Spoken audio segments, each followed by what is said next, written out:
हैं इसमें क्या क्या पढ़ने वाला। ये 11th क्लास की हिस्ट्री है जिसमें हमारे एंशियंट हिस्ट्री और आर्ट एंड कल्चर की बहुत सारी चीज़ें कवर होंगी। जैसे फर्स्ट चैप्टर है the impact of geography on history on Indian history. क्या इम्पैक्ट था इस ज्योग्राफी का हमारी इंडियन हिस्ट्री के ऊपर, और ये ना तमिलनाडु बोर्ड की हिस्ट्री की बुक है। फिर यूनिटी, उसमें ही आ जाता है यूनिटी भी है और कितनी ज़्यादा डाइवर्सिटी है, यूनिटी में ही डाइवर्सिटी है हमारी। फिर स्टोन एज के बारे में, old stone age, paleolithic age क्या थी, न्यू स्टोन एज क्या है, नियोलिथिक क्या है, metal age, salient features of Harappan culture, इनके बारे में। फिर वैदिक पीरियड में क्या है, sources, early Vedic period, Rig Vedic period, later Vedic period. Epic age क्या है जिसमें सोशल, इकोनॉमिक और कल्चरल लाइफ के बारे में पढ़ेंगे। सेकेंड यूनिट जो किसके बारे में बात करते हैं, condition of India in the 6th century BC and Magadhan empire in the other kingdoms के बारे में। फिफ्थ चैप्टर बात कर रहा है राइज ऑफ जैनिज्म के बारे में, महावीरा के बारे में, principle of Jainism, Digambaras, Shvetambaras, spread of Jainism, contribution क्या है। फिर सिक्स चैप्टर बात करता है राइज ऑफ बुद्धिज्म, कैसे बुद्धा का राइज हुआ, प्रिंसिपल्स क्या हैं, Hinayanas, Mahayana, sects, separate of Buddhism, contribution क्या था, सिमिलरिटीज, डिससिमिलरिटीज।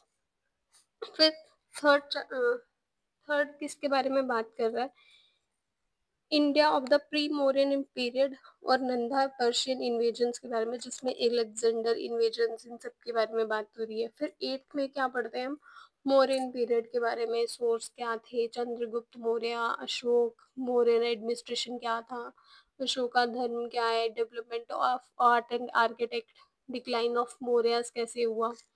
फिर मौर्यस के बाद क्या थे, शुंगास थे, कन्नौज थे, शतवाहनास, कुशानास थे, कनिष्का, गंधार आर्ट क्या है।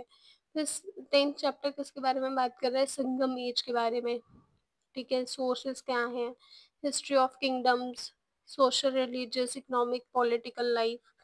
फिफ्थ चैप्टर किसके बारे में बात करता है, इंडिया ऑफ गुप्ता पीरियड के बारे में, एडमिनिस्ट्रेशन, सोशल, इकोनॉमिक और कल्चरल कंडीशन, हुन इन्वेजन्स, डिक्लाइन ऑफ गुप्ता कैसे हुआ, हर्षवर्धना पीरियड जब आया, सोर्सेस क्या थे, क्या सोशल लाइफ थी, रिलीजियस क्या था, कल्चरल लाइफ क्या थी। उसके बाद क्या है, साउथ इंडियन एम्पायर्स में Pallavas, sources, administration, social, economic, cultural conditions, Chalukyas, development of arts, Rashtrakutas, distribution of arts, Chola, social, economic and cultural conditions, cultural relations के बारे में, relations between India and the Asian countries के बारे में। फिर 15 चैप्टर क्या है, इंडिया ड्यूरिंग अरब इन्वेजन्स, जब अरब के इन्वेजन्स हुए। फिर हमारा अरब इन्वेजन में मोहम्मद गजनी, गौर के बारे में। फिर दिल्ली सुल्तान्स के बारे में आ गया, या मेडिवल पीरियड में आ जाता है। सोशल, इकोनॉमिक और कल्चरल कंडीशंस के बारे में, भक्ति मूवमेंट मीन मेडिवल इंडिया कैसे बढ़ी, रामानंद कौन थे, कबीर कौन थे, वल्लभाचार्य कौन थे, चैतन्य, गुरु नानक, मीरा भाई, सूफीज्म के बारे में हम पढ़ेंगे। 19 चैप्टर है विजयनगर एंड बमानी किंगडम के बारे में, जिसमें सोशल, इकोनॉमिक, कल्चरल कंडीशन के बारे में बात होती है। यूनिट 9 जो है ये किसके बारे में बात करता है, मुगल एम्पायर के बारे में, उनकी हिस्ट्री बता रहा है, डायनेस्टी, रूलर्स कौन कौन आए, मुगल एडमिनिस्ट्रेशन कैसा था, सोशल, इकोनॉमिक्स, रिलीजियस और कल्चरल कंडीशंस कैसी थी, rise of Marathas, Europe, administration of Shivaji, Peshwas, coming to the European, और यूरोपियंस कब आए इंडिया में, एस्टैब्लिशमेंट कैसी हुई उनके रूल की, ठीक है। ये था पूरा हमारा सिलेबस जो हमारा art and culture, ancient India और मेडिवल इंडिया को कवर करता है, ठीक है। अब हम इसमें नेक्स्ट चैप्टर, हम जो फर्स्ट चैप्टर हम पढ़ेंगे, India and geographical features and there impact on history, क्या इम्पैक्ट था उसके बारे में। और यहाँ से जो कीवर्ड्स पहले चैप्टर रीड करेंगे उसके साथ साथ में क्वेश्चंस निकाल के नेक्स्ट हम इसके question lesson one, India geographical features and there impact on Indian on history. क्या इम्पैक्ट है? अब इसमें लर्निंग ऑब्जेक्टिव्स क्या है? जैसे पहले जियोग्राफिकल फीचर्स क्या है इंडिया के, हिमालयन माउंटेन्स और उनके इम्पैक्ट कैसे हैं, गंजेटिक प्लेन्स और इनके रोल क्या है इंडियन हिस्ट्री पे, फिर साउदर्न पेनिनसुला क्या है, उसका इफेक्ट क्या होता है, उसके बारे में, इंडियाज यूनिटी इन डाइवर्सिटी के बारे में। It is generally said that history has two eyes. One is chronology and the other is geography. हमेशा कहा जाता है कि हिस्ट्री की दो आंखें, पहली है क्रोनोलॉजी, दूसरी है geography. In other words, time and space are significant factors in determining historical process. जो दूसरे वर्ड्स में हम क्या कहते हैं, जो स्पेस है, जो फैक्टर्स है, सिग्निफिकेंट फैक्टर्स हैं, ये हमारे जो हम देखते हैं ये क्या है, हमारे हिस्टोरिकल प्रोसेसेस कैसे चल रहे हैं. इन पर्टिकुलर ए countries geography largely determines historical events. जो कंट्री है ना उसके जो भी जियोग्राफिकली जो भी चीज़ें हैं उसके साथ ही हमारी हिस्ट्री कहीं ना कहीं जो इवेंट्स होते हैं वो जियोग्राफी के बेस पे ही होते हैं. क्यों होते हैं, या भी एक एक लाइन पढ़ेंगे तो समझ आता जाएगा कि क्यों इंडिया में ही इतनी इन्वेजन्स हुई हैं. The history of India is also influenced by it's geography. अब जो हिस्ट्री है ना इंडिया की वो भी इन्फ्लुएंस्ड हुई है जियोग्राफी से. Hence the study of Indian geographical feature contributes to the better understanding of its history. ये क्या इसका मतलब क्या है, जो स्टडी है ना, पढ़ना है जियोग्राफिकल फीचर्स को कंट्रीब्यूट करना है, बेटर अंडरस्टैंडिंग होनी चाहिए हमारी हिस्ट्री में. द इंडियन सब continent is a well defined geographical unit. जो हमारा इंडियन सब कॉन्टिनेंट है ना ये बहुत ज़्यादा, मतलब यहाँ पे जियोग्राफिकल यूनिट्स ये बहुत अच्छे से डिफाइंड है, बहुत अच्छी कंडीशंस हैं. It may be divided into three main regions. तीन मेन रीजन्स में है. पहला क्या है, Himalayan mountains, Indo Gangetic plains in the southern peninsula. एक तो हिमालयन माउंटेन्स हो गया, इंडो गंजेटिक प्लेन्स हो गया और साउदर्न पेनिनसुला हो गया.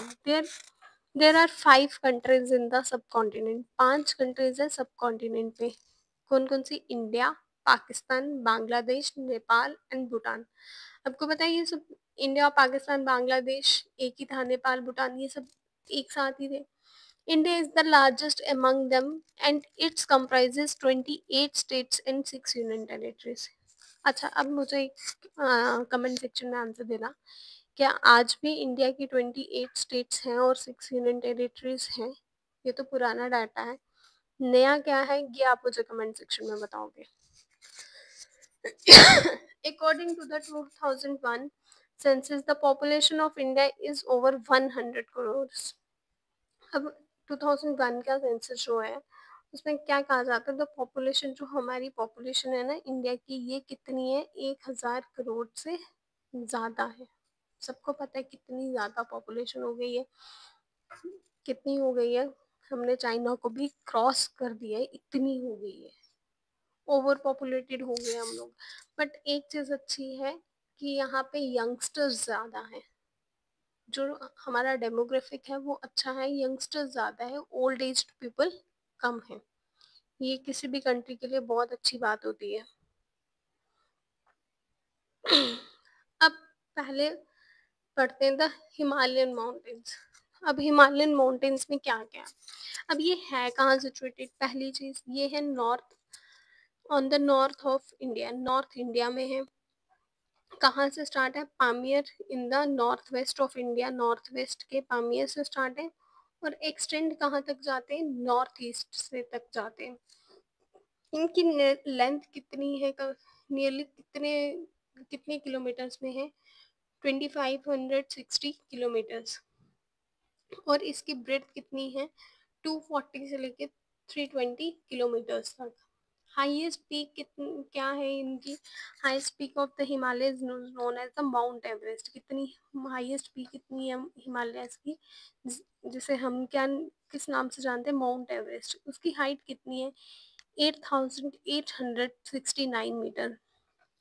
माउंट एवरेस्ट की हाइट कितनी है, 8869 metre. It acts as a natural wall. ये क्या करता है, act natural wall and protects the country against the cold Arctic winds blowing from Siberia through Central Asia. अब क्या है, अगर ये हिमालयस ना हो ना, तो जो रशिया से ठंडी हवा आती हैं या हमारी साइबेरिया से जो ठंडी हवाएं आती हैं, वो सीधे इंडिया में आएंगे और इंडिया कोल्ड कोल्ड हो जाएगा, मतलब बहुत जम के रह जाएगा। यहाँ पे ना चीजें ही नहीं होंगी। यहाँ पे चीजें ही नहीं होंगी, यहाँ पे मतलब इतनी बर्फ ही बर्फ होगी, ठंडी ठंड होगी। तो ये जो माउंट एवरेस्ट है, ये जो हिमालय है, ये क्या करता है, प्रोटेक्ट करके रखता है हम लोगों को इन चीजों से। The Himalayan region is mostly inhospitable in winter. मतलब क्या है, जो हिमालयन रीजन है ना, इनहॉस्पिटेबल क्या हो गया, यहाँ पे हम रह नहीं सकते, बहुत ज्यादा ठंड हो जाती है हिमालय पे। और ये किससे कवर हो जाते हैं, स्नो से। It was considered for a long time that the Himalaya stood as a natural barrier. ये कैसे, क्या है, एज ए नेचुरल बैरियर है जो हमें ठंडी हवाओं से बचाता है। ठीक है, यहाँ पे हमें प्रोटेक्ट करता है। और किससे भी प्रोटेक्ट करता है, इन्वेजन से भी प्रोटेक्ट करता है। But the passes in the north west mountain such as Khyber, Bolan, Kurram, Gomal. जो पासेस है नॉर्थ वेस्ट माउंटेन में, कौन कौन से पासेस है, पहले तो पासेस का नाम याद रखो, Khyber, Bolan, Kurram and Gomal provided easy routes between India and central Asia. अब कोई भी अगर आपको कोई क्वेश्चन पूछे कि सेंट्रल एशिया से इंडिया में आना कौन से रास्ते से इजी है, तो कौन से पासेस हैं, तो वो खैबर, बोलन, कुरमन एंड गोमल, ये इजी रूट्स है इंडिया में एंटर होने के लिए। दीज पासेस सिचुएटेड, अब ये सिचुएटेड कहाँ पे, हिंदकुश, सुलेमान, खेतर रेंजेस में। हिंदकुश, सुलेमान एंड खेतर रेंजेस में। From prehistoric times, there was a continuous flow of traffic from through these passes. Prehistoric time से ही आज तक जो continuous चल रहा है फ्लो ट्रैफिक का इन passes में। Many people came to India through these passes as invaders and immigrants. बहुत सारे लोग जो है इंडिया में आते हैं इन पासिस के थ्रू, और इन्वेड होते हैं या इमिग्रेंट्स आते हैं। The Indo Aryans, Indo Greeks, Parithans, Sakas, Kushanas, Hunas, और Turks enter India through these important routes. These passes. अब परिथान्स थे, शाखास थे, कुशानास थे, हुनास थे, तुर्क्स थे, जो इंडियन आर्यंस थे या इंडो ग्रीक्स थे, वो भी इंडिया में कैसे एंटर हुए, इन्हीं पासेस के थ्रू एंटर हुए। द सावत वैली, जो Swat valley in this region formed another important route. जो सावत वैली है, उन्होंने भी एक इम्पॉर्टेंट रूट इसमें फॉर्म किया। Alexander of Macedonia came to India through this route. जो एलेक्जेंडर था वो भी इसी मैकेडोना का, वो भी इंडिया में इसी रूट से आया था।